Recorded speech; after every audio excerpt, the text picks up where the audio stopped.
Welcome to Dukascopy TV. I'm Elaine Stenson. The Indian economy expanded 4.8% in the quarter ended in September, the government announced on Friday. And after a drop in the country's currency over the summer, the rupee has stabilised. The rupee plunged to nearly 69 by late August, but is now back to 62.25. I'm joined now by Mumbai-based trader Riyaz Millwala. Riyaz, we know that this is partly down to the fact that the Reserve Bank of India has increased rates by 50 basis points in September. What other factors do you think account for India's upturn?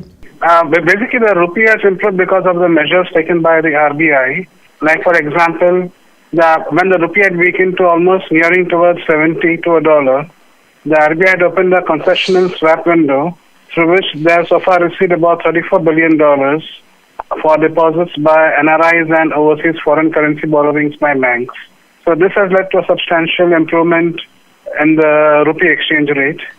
Secondly, how the weak rupee has aided the economy is it has led to rising exports, and coupled that with a good monsoon has caused the economy to improve, because India is predominantly an agricultural economy, and a good monsoon increases demand for goods and services in the rural areas, which is a significant portion of our GDP. Some more positive data was released today as the HSBC India's Purchasing Manager Index for manufacturing was 51.3 in November compared with 49.6 in October. Any number greater than 50 indicates expansion and less than 50 a contraction. The increase came at the same time as manufacturers saw an easing in inflation. How promising is this for India's economy?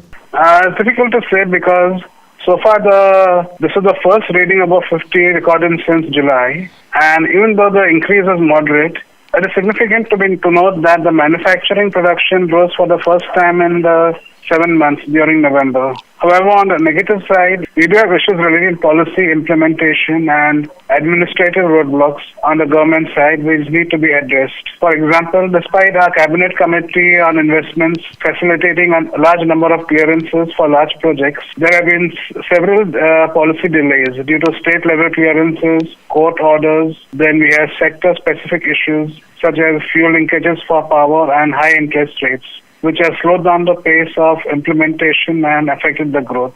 The central bank is getting closer to the end of its tightening cycle. Does the central bank need to notch rates up further?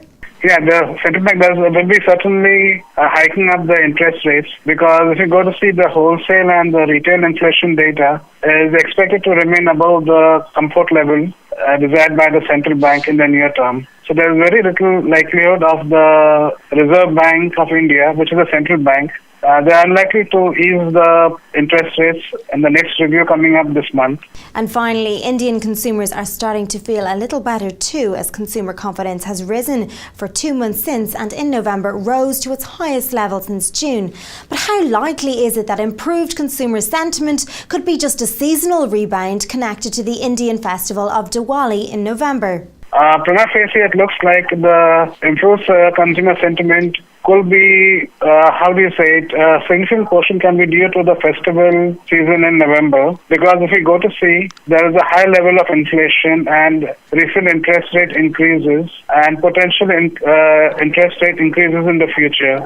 These are going to dampen consumer expectations for car and home loans, which are remaining at depressed levels. Basically, it all depends on how the RBI thinks out of the box and uses other measures than increasing interest rates or decreasing them to boost the economy. Riyaz Millwala, thank you for joining me on the line today, and that's all from me for now, but do check back for further updates and interviews during the week. Bye for now.